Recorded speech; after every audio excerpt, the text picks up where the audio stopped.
하나님 말씀 봅니다. 하나님 말씀은 마가복음 6장에서 보겠습니다.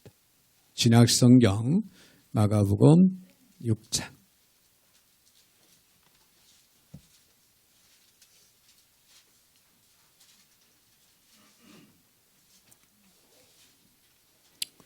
마가복음 6장 23절부터 29절까지 제가 받들어 봉독에 올리겠습니다.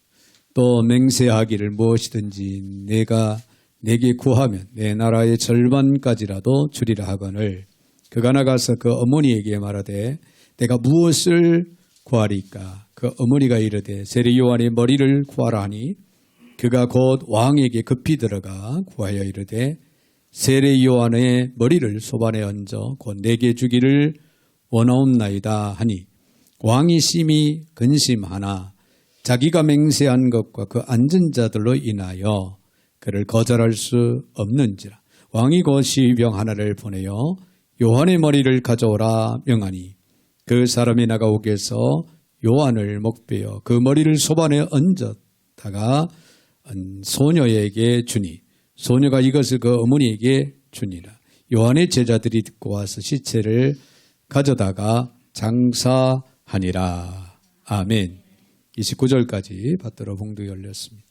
사랑의 주님 감사를 드립니다. 오늘도 저희들 사랑 가운데 불러주시 주의 말씀 앞에 세워주시는 주님, 오늘도 들을 길을 주셔서 귀한 말씀 아멘으로 받게 하시고 저들의 삶의 지표가 되어서 저들이 주 안에 말씀 안에서 신실하게 거룩하게 승리의 삶을 이룰 수 있도록 복의 복을 더하여 주시옵소서. 오늘도 부족한 종의 입술을 주관하시고 사용하시되 우리 하나님 홀로 영광을 받아 주옵소서. 예수님의 이름으로 기도하옵나이다. 아멘. 아멘. 할렐루야. 우리 한번 다시 옆에 분들하고 인사하겠습니다. 인사하실 때 우리는 하나님 앞에 서 있습니다. 그렇게 인사하겠습니다. 네, 그래요. 우리가 하나님 앞에 서 있는 삶을 산다고 하는 것은요, 영적으로 여러분은 깨어있는 삶을 살아가는 길이 되는 것이고, 또 여러분들은 바른 길, 의의 길을 또 걸어갈 수 있는 축복의 통로에 서서 살아가게 될 줄로 믿습니다. 매일 매순간 우리는 하나님 앞에 서 있는 그런 삶을 신실하게 살아갈 수 있기를 주의 이름으로 축원을 드립니다. 오래전에 10살 먹은 소년이요, 1,000만 원의 상해보험을 들은 아버지에게 손가락이 절단되었다는 그런 사건으로 사람들을 커다란 충격을 안겨줬던 그런 사례가 있습니다. 또한 이 시대에 우리가 돌아볼 때요, 교육인들, 또 특별히 기업인들, 더 나아가서는 정치인들, 이들이 권력을 앞세워서 양심을 묻어버리는 그런 행포를 우리는 많이 봐옵니다. 이제 정말 이 땅에 살고 있는 사람들에게 아직도 양심이 존재하느냐를 물어봐야 하는 그런 때가 아닌가 그렇게 생각을 해봅니다. 오늘 우리는 본문의 말씀을 통해서요, 우리의 양심은 살아있는가? 우리의 양심은 살아있는가? 한번 되돌아볼 수 있는 그런 은혜의 시간이 되어지기를 바랍니다. 성경은 인간의 양심이라고 하는 것을 고정된 것이 아닌 매우 가변적인 것으로 가르치고 있습니다. 그래서 성경에는 양심이 더러워진다고 하는 그런 표현이 많이 나옵니다. 양심이 더러워진다. 즉 양심은 변할 수 있다는 거예요. 약해질 수도 있고 또 때로는 악해질 수도 있다는 거예요. 악해질 수도 있다. 더럽혀질 수도 있다. 그런 얘기가 되겠죠. 그런가 하면 성경은 양심이 불타서 또 없어진다 그랬어요. 다른 말로 말한다면 화인 맞은 양심이다. 그렇게 성경은 말하고 있죠. 다시 말하면 양심이 불타버려서 실종될 수도 있다. 그리고 없어질 수가 있다. 즉 양심이 포기될 수 있다고 하는 그런 얘기입니다. 여러분 양심이라고 하는 것은요, 사물의 어떤 선악을 구별하고 판단하는 그 마음의 기능, 그 기능을 가리켜서 양심이다. 도덕적인 정서 또는 하나님의 뜻을 이제 통찰하고 또 죄를 책망도 하고 선을 추구하는 그런 선한 능력을 가리켜서 양심이다. 그렇게 이야기합니다. 근데 양심은 헬라어로 슈네이데시스라고 하는데 공통의 깨달음이다 하는 의미가 있습니다. 이 공통의 깨달음이라고 하는 것은 남녀노소, 네, 그래요. 남녀노소. 네, 어린아이나 어른이나 똑같은 그런 감정을 가지고 있다는 거죠. 깨달은 감정, 느끼는 감정, 변할 수 있는 어떤 그런 감정, 공통적으로 다 가지고 있다. 공통적으로 깨달을 수 있는 것, 이것이 바로 헬라어로 양심이라고 하는 그런 의미입니다. 자, 오늘 본문의 말씀을 보면은 이스라엘의 한 시대를 다스리던 통치자의 양심이 죽어가는 그런 광경을 우리는 볼 수가 있습니다. 그 이름이 헤롯 안티바스라는 그런 사람입니다. 헤롯 안티바스는요, 아라비아 왕이었던 아렙다 왕의 딸과 결혼을 했어요. 근데 마음에 들지 않는다고 해서 그만 내칩니다. 이혼을 합니다. 이유는 못생겼다는 거예요. 못생겨서 이 여인과는 같이 살 수가 없겠다. 그래서 이혼을 하고 그 후에 헤롯 안티바스는 동생인 헤롯 필립의 아내인, 그러니까 자기의 제수가 되는 헤로디아라고 하는 여자와 결혼을 합니다. 당시 하나님이 쓰시던 선지자 세례 요한이 그 광경을 보고 지적을 합니다. 때 헤롯 안티바스를 향해서 죄를 지적하고 회개하라. 잘못하고 있다. 잘못한 행위다. 라고 그렇게 촉구를 했습니다. 그런데 이 안티바스는요, 자기를 꾸중하고 책망했던 요한에 대해서 상당히 존경을 하고 있던 그런 상태였습니다. 오늘 20절에 있는 말씀을 거슬려서 한번 보면요, 그런 말씀이 나옵니다. 헤롯이 요한을 의롭고 거룩한 사람으로 알고 두려워하여 보호하며 또 그의 말을 들을 때 크게 번민을 하면서도 달갑게 들으미러라. 그런 말씀이 20절에 기록이 되고 있죠. 때 요한의 설교를 아프고 괴롭고 번민을 느끼면서도 달게 받아들였다. 그런 얘기예요. 또한 요한이라고 하는 이 선지자는 뭐라고 표현을 했습니까? 거룩한 사람이다. 세례 요한은, 당시의 세례 요한은 거룩하고 의로운 사람이라고 헤롯 안티바스는 그렇게 인정을 했어요. 그러나 시간이 흘러가면서 일련의 사건이 전개되자 마침내 이 안티바스는 요한의 목을 치는 결론을 내리는 비극의 주인공이 되고 맙니다. 그의 양심은 흔들리기 시작했고 마침내 그는 자기 양심과 전혀 상관없는, 즉 양심을 배반하는 그런 결정을 내리고 그런 행위를 이제 보였다는 거예요. 자, 우리는 여기서 헤롯 안티바스가 자기 양심을 버리는 결정을 내린 그 원인이 어디에 있는가를 우리는 함께 깊이 생각을 해 보아야 할 것입니다. 자, 이것은 주변에서 보는 우리 이웃들이 왜 양심을 버리고 살아가는지를 이해하는 데 도움이 될 겁니다. 그리고 쉽게 양심을 포기할 수 있는 이 시대의 흐름 속에서 우리의 양심은 과연, 우리의 양심은 어떻게 지켜야 되는가? 우리의 양심만큼은 버려서는 안 되겠다라고 하는 차원에서 오늘 본문의 말씀을 통해서 우리는 깊이 함께 또 생각을 해보는 은혜의 시간 되어지기를 바랍니다. 헤롯 안티바스가 양심을 버리는 원인은 먼저 생각해 볼 수 있는 욕심 때문이었다는 거예요. 욕심. 자, 어떤 욕심입니까? 성적인 욕심 때문이었다고 하는 사실이에요. 여러분, 성욕이 없는 사람이 어디 있겠어요? 그것은 살아있다고 하는 그런 증거이기도 합니다. 근데 인간은 많은 욕심을 가지고 살아갔죠. 에어른 할 것 없습니다. 그 욕심 자체가 반드시 다 나쁜 것은 아니에요. 그렇죠? 욕심이 없는 사람이 어디 있겠어요? 모든 사람들에게 물어보면 다 하나같이 욕심은 분명히 있습니다. 어떤 욕심이든. 내 성욕, 물욕, 명예욕 등등. 많은 욕심들을 나름대로 가지고 살아가는 그런 모습들을 우리는 사람들을 통해서 발견을 할 수가 있습니다. 자, 인간이요, 많은 욕심을 갖지만 그 욕심 때문에 삶을 살아가는 추진력도 때로는 생겨요. 뭐 선한 욕심, 또 영적인 또 욕심도 우리가 이해를 할 수가 있죠. 이런 걸 가지면요, 오히려 추진력이 생겨요. 그래서 남보다 내가 더 열심히 기도하고 열심히 전도했다. 많은 영혼들을 주께로 인도해서 하늘의 별과 같이 빛나는 상급을 내가 받겠다. 어떤 욕심입니까? 선한 욕심이에요. 할렐루야. 이런 욕심을 통해서요, 영혼 구령을 위한 기도를 할 것이고 또 헌신할 것이고 이런 영적으로 추진력이 생긴다는 거죠. 네. 그러나 욕심을 잘못 관리하면은 그때부터 욕심은 뭐가 됩니까? 죄가 된다는 사실이에요.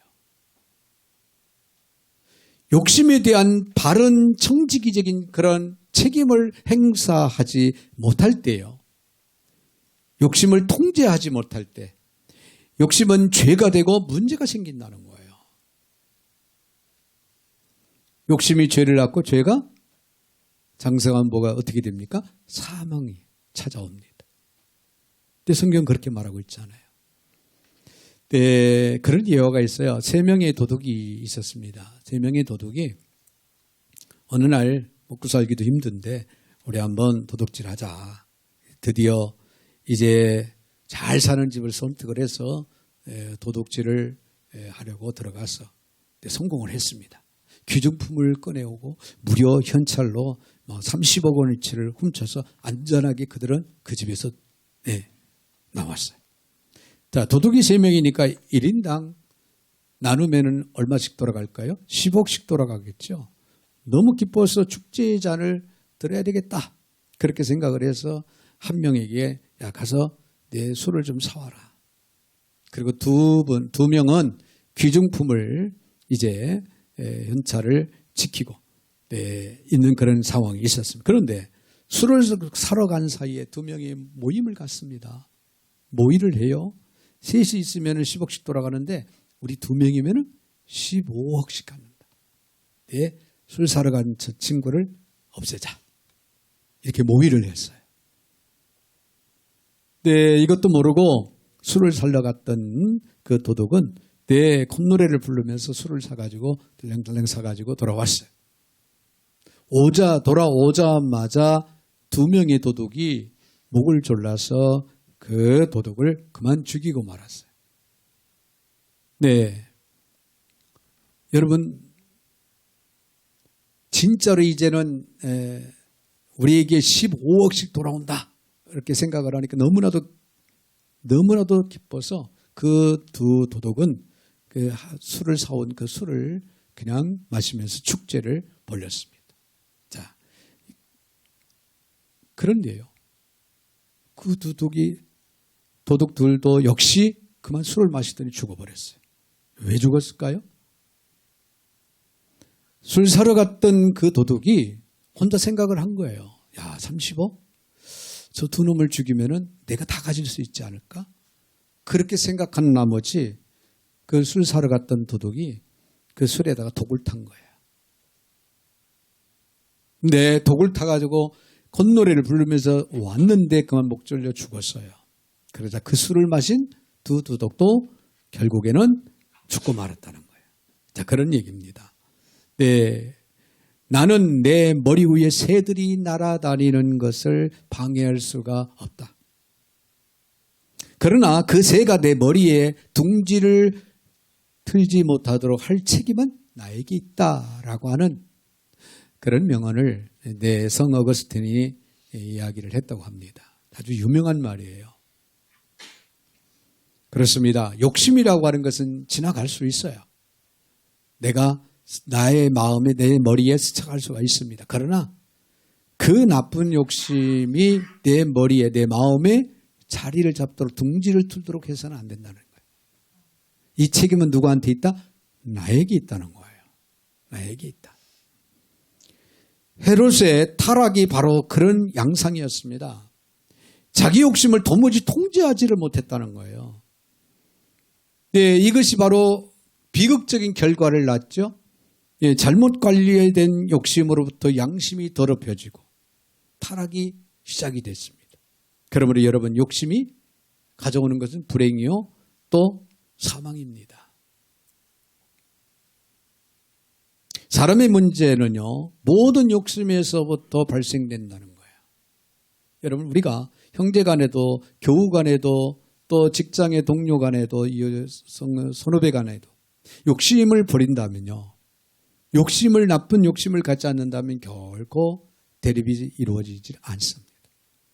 좋은 관계를 유지하고. 욕심을 다스리고 통제할 때요, 양심이 살아난다는 사실을 여러분 믿으시기를 바랍니다.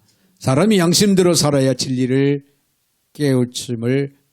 대해서 깨닫고 깨우침을 받게 되죠. 여러분, 음식을 잘못 먹으면 육체가 병들죠. 그렇죠? 근데 마음을 잘못 먹으면 성령이 떠납니다. 근데 욕심이 생기면 영의 눈과 귀가 가려져요. 그 영적인 음성을 들을 수가 없고 영적인 깨달음을 얻을 수가 없습니다. 그래서 욕심이 과하고 잘못된 욕심을 갖게 되면은 결국에는 죄를 짓게 되는 거예요. 그러므로 우리는 욕심을 어떻게 한다? 버려야 되죠. 욕심을 통제할 수 있는 지혜가 있어야 될 줄로 믿습니다.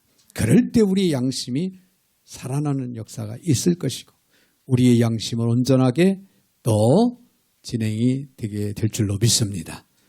그런가 하면은요, 허영심이 있다는 거예요. 헤롯의 안티바스가 내 양심을 버리게 된 이유가 바로 허영심 때문이었다는 거예요. 이 허영심도 조심해야 됩니다. 저는 허영심을 단순하게 이렇게 정의하고 싶습니다. 자기의 분수를 알지 못하고 자기 분수를 넘어서서 자기 자신을 과시하고 싶은 그런 욕망, 이것이 바로 허영심이다. 빌립보서 2장에 보면요, 사도 바울이 빌립보 교인들에게 정말 기쁜 삶을 살아라, 건강한 삶을 살아야 된다라고 그렇게 권면하는 그런 메시지를 보내게 됩니다. 그런데 빌립보서 2장 3절에 보니까 다툼과 허영을 버리라. 아울러 다툼과 허영을 버리라. 기쁜 삶, 또 건강한 삶을 살아가려면은 너희들은 다툼과 허영을 버리라. 그렇게 권면하고 있습니다. 자, 여기서 허영이라고 하는 말은 속이 비어 있다라고 하는 의미가 담겨져 있습니다. 한마디로 내세울 것도 없으면서 자신을 과시하고 싶은 욕구, 이것이 바로 허영의 본질이다, 그런 얘기예요. 이 허영심이 헤롯 안티바스에게 어떻게 나타나고 있는가 오늘 본문에서 보겠습니다. 23절을 봅니다. 23절에 있는 말씀. 또 맹세하기를 무엇이든지 내가 내게 구하면 내 나라의 절반까지라도 주리라 하거늘. 네, 그렇게 기록하고 있죠. 자, 23절에 보면은 잔치의 절정에서 헤로디아의 딸이 춤을 추는 모습을 보고 황홀해진 나머지 헤롯은 갑자기 네, 그렇게 말한 거예요. 나라의 절반이라도 주겠다. 그러나 사실 그는 나라의 절반을 줄 수 있는 위치에 있지 않았습니다. 왕이기는 하지만은 엄격하게 말하면은요, 이 헤롯 안티바스는 분봉 왕에 불과했습니다. 무슨 얘기냐면 그 당시에 로마는 이스라엘을 4등분으로 나누었습니다. 4등분으로 나누어가지고 4명의 분봉 왕들을 파송을 보낸 거예요. 세운 거예요. 그 중에 하나가 바로 헤롯 안티바스입니다. 이스라엘의 4분의 1을 관리하는, 주도하는 그런 분봉 왕의 위치에 있었다. 그 지역은요, 갈릴리 그리고 베레아 지역이었습니다. 자, 이러한 분봉왕은 여러 가지로 제한이 있죠. 황제라면은 나라를 자기 마음대로 이러고 저러고 할 수 있는 위치, 그 권한이 있겠지만은 분봉왕은 자기 주어진 한 구역, 그 구역은 자기가 좌지우지할 수 있을지 몰라도 내 나라의 이스라엘 나라의 절반 이거는 말이 안 되는 얘기다. 그런 얘기예요. 자, 더군다나 그때 당시에는 로마 총독이 와 있는 상태였어요. 그럼에도 불구하고 기분이 좋아지니까 갑자기 한다는 소리가 나라의 절반을 주겠다.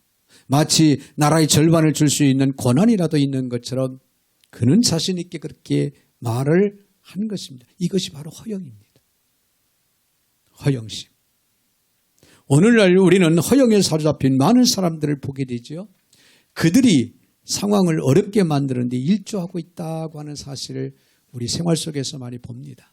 특별히 나라적으로 볼 때, 국가적으로 볼 때 그런 경우들이 참 많지요.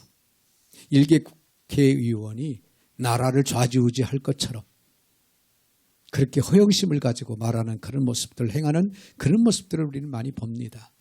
성경은요, 비전은 강조합니다. 그러나 허영은 경계를 하라고 말씀하고 있습니다.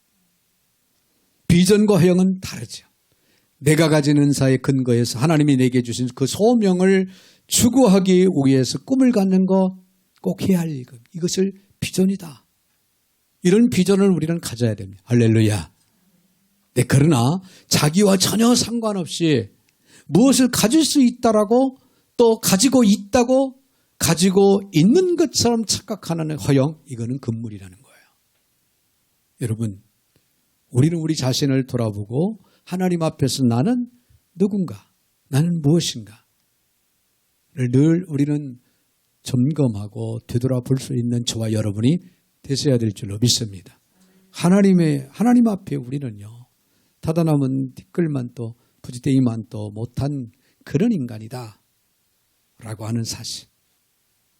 이 사실을 우리가 생각한다면 감히 우리는 허영심을 가질 수가 없어요. 시편 기자는 131편에서 이렇게 고백합니다. 여호와여, 내 마음이 교만치 아니하고 내 눈이 높지 아니하오며 내가 큰 일과 미치지 못할 기이한 일을 힘쓰지 아니하나이다. 한마디로 내가 하나님 앞에서 허영심을 갖지 않고 살아가나이다. 그렇게 고백을 합니다. 사도 바울도 로마서 12장 13절에서요. 마땅히 생각할 그 이상의 생각을 품지 말라. 그렇게 가르칩니다. 이것은 허영을 경계하라고 하는 그런 가르침이에요. 허영이 양심을 더럽히기 때문에 그렇습니다. 허영심에서부터 우리의 영혼은 망가지기 시작한다는 것. 그러고 보면은 허영은 우리들의 삶 가운데 있어서 크나큰 장애라고 하는 사실. 이거를 우리는 잊지 말아야 될 줄 압니다. 이 허영심이 헤롯 안티바스라는 사람의 인생을 결국에는 망칩니다. 중요한 원인이 됐다라고 하는 그런 얘기예요. 그러므로 허영으로부터 우리 양심을 지킬 수 있는 저와 여러분들이 되셔야 될 줄로 믿습니다. 더 나아가서 한 가지 더 생각할 수 있는 것은 사람만 의식하는 인간 의식이 문제라는 거예요. 사람이 사람을 어떻게 의식하지 않고 우리가 살아갈 수 있겠습니까? 우리는 사람을 의식하며 살아야 되고 의식할 수밖에 없죠. 어떤 상황에 따라서. 옆 사람 눈치도 봐야 하고 다른 사람 또 눈치도 봐야 되는 그런 세상, 그런 삶을 우리는 사실 현실 속에서 살아가고 있다. 부인할 수 없는 이야기죠. 타인을 의식하면서 살아갈 수밖에 없는 우리 인생. 사람을 의식하는 자체는 정죄하는 것이 아니에요. 사람을 의식하고 살아가는 그 삶 자체가 다 잘못됐다고 하는 얘기가 아니에요. 중요한 얘기는요, 사람만 의식하는 것이 문제라는 거예요. 거기에는 중요한 전제가 있는데 하나님을 의식하지 않는다는 거죠. 여기에 문제가 있다는 거예요. 사람만 의식하는 거. 하나님은 제쳐놓고 하나님은 뒤로 하고 사람만 의식하고 살아간다면 그것이 문제가 된다. 그런 얘기입니다. 여러분, 하나님은 어떻게 생각하실까요? 나를 창조하시는 분이 하나님이십니다. 나를 섭리하시고 주관하시는 분이 전능하신 하나님이십니다. 믿으시면 아멘. 할렐루야. 그렇습니다. 그런 하나님을 의식하고 우리는 살아가야 되는, 사람을 의식하고 살아간다고 하는 그 자체가 계시고 죄가 되는 것이고 우리 양심이 화인 맞게 되는 길로가 된다는 거죠. 하나님은 지금 나의 결정을 어떻게 생각할 수 있을까? 늘 우리는 하나님 앞에 섰는 그런 저와 여러분의 삶이 되어야 될 줄로 믿습니다. 하나님이 보신다는 것, 하나님이 다 알고 계신다는 것, 하나님께서 결론은 나를 판단하시고 심판날에 거기에 따라서 심판하신다는 것, 우리는 결코 잊지 말아야 됩니다. 오늘 본문의 26절을 보면 왕이 심히 근심하나 자기가 맹세한 것 그 앉은 자들로 인하여 그를 거절할 수 없었느니라. 세례 요한의 목을 베라고 마지막 결론을 내린 원인 중 하나가 거기 앉아있는 사람들 앞에서의 자기 체면입니다. 기분이 좋아서 술김에 나라의 절반이라도 주겠다고 얘기를 했는데 그 소원을 다 들어주겠다고 이야기를 했는데 뭐 세례 요한의 목을 쳐라.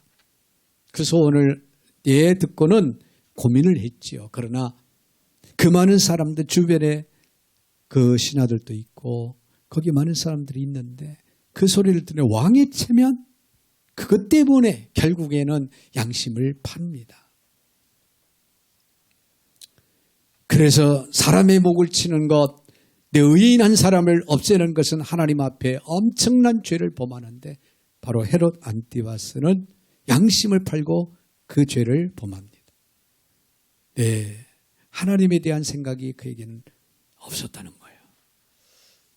사람만 의식했기 때문에 그와 같은 결정을 내리고 죄를 범하게 됐다. 그런 얘기입니다. 이처럼 사람들의 눈만 잠깐 속이면 인생이 행복하다고 생각하는 사람이 얼마나 많은지 모릅니다. 사람을 의식하며 사는 사람들은요, 현장에서 그 사람만 잠깐 속이면 된다고 하는 무서운 판단을 얼마든지 해요. 그렇기 때문에 잠깐 하나님 눈 감아주세요. 이런 식이죠. 사람들을 의식해서 그냥 얼렁뚱땅 그 상황만 벗어나려고 하는 이런 생각, 이게요 곧 우리의 양심을 화인맞게 만드는 결과를 초래한다는 거죠. 종종 그리스도인들조차도 죄를 범할 때 아무도 나를 보지 않는다라고 생각을 할 수가 있어요. 예수 믿는 그리스도인들이 삶의 현장에서 나는 그리스도인이 아닌 것처럼 많은 사람들을 의식하고 속이는, 거짓하는 이런 양심을 화인맞는 그런 일들이 버젓이 일어날 수 있고 일어나는 그런 모습들을 우리는 봅니다. 하나님께서 이런 나를 어떻게 생각하실까요? 우리는 늘 자신을 돌아봐야 됩니다. 헤롯 안티바스가 이런 범죄 속에 비극의 주인공이 된 원인은 바로 이 하나님 의식이 없었던 까닭이라는 것. 그는 결코 어떻게 됐을까요? 헤롯 안티바스는요, 한평생 죄책감이라고 하는 이름의 감옥에서 살아야만 했습니다. 그의 마음은 감옥이었다는 그런 얘기예요. 그거를 확정할 수 있는 말씀이 거슬러 올라가면 16절에 이런 말이 나옵니다. 헤롯은 듣고 이르되 내가 목벤 요한 그가 살아났다 하더라. 그는 요한을 죽인 후에 한순간도 요한의 환상에서 자유하지 못했다는 거죠. 자기가 죽인 요한이 그를 붙들고 있었다는 겁니다. 그는 평생 양심의 괴로움을 느끼면서 살아갈 수밖에 없던 그런 결과를 가져오게 됐습니다. 여러분, 신앙의 양심을 우리는 철저하게 지키는 지혜가 있어지기를 바랍니다. 양심을 내 화인맞아서는 안 돼요. 이런 얘기가 있어요. 어느 은행에서 중요한 요직의 부장 한 명을 특채로 이제 받아들였습니다. 부장을 특채하고 환영회 시간에 전무가 술을 한 잔 따라주면서 권합니다. 그러자 부장이 저는 교회 다닙니다. 술을 마실 수가 없습니다. 그렇게 이야기를 했어요.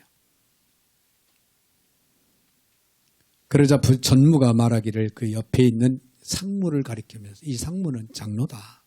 장로인데 술을 잘 마신다. 당신이 얼마나 예수를 잘 믿기에 내 술잔을 거절하느냐. 은근히 감정 섞여 화를 냅니다. 그 모습을 지켜보고 있던 은행 총재가 내가 주는 술은 거절하지 못하겠지. 이렇게 생각을 하고 술을 따라줬습니다.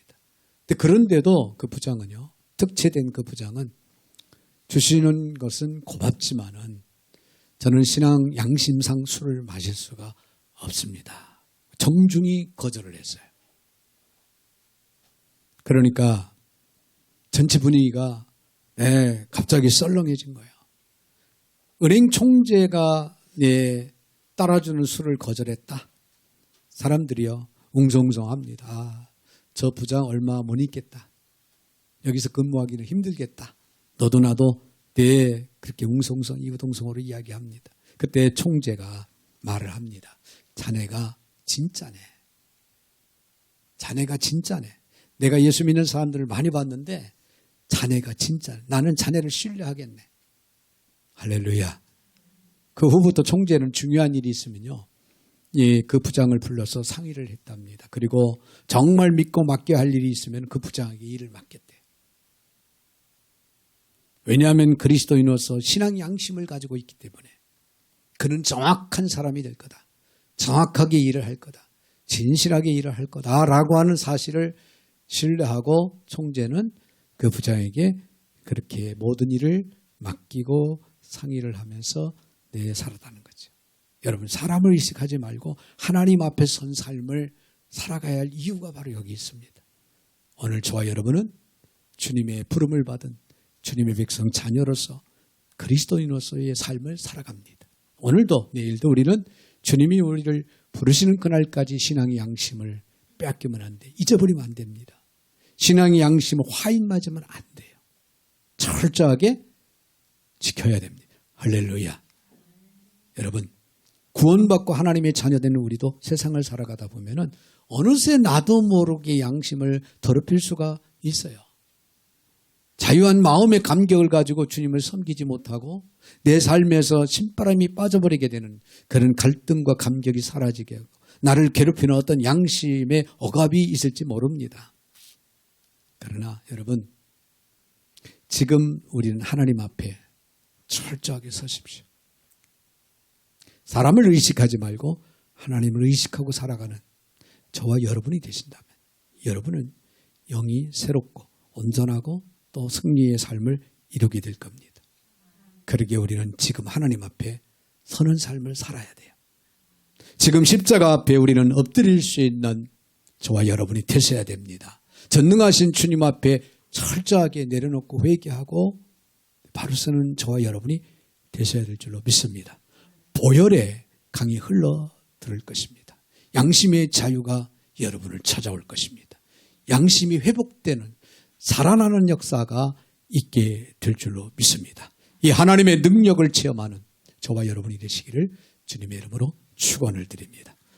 거룩하신 하나님, 참으로 감사를 드립니다. 오늘도 저희들 사랑 가운데 불러주셔서 하나님의 말씀 앞에 세워주시고 오늘도 들을 길을 주시고 이 말씀을 레마로 받게 하신 하나님, 저희들 오늘 주신 귀한 말씀을 삶의 지표로 삼고 철저하게 우리의 신앙 양심을 지켜나가는 저희들 모두가 되게 하여 주시옵소서. 예수님의 이름으로 축복하며 기도하옵나이다. 아멘.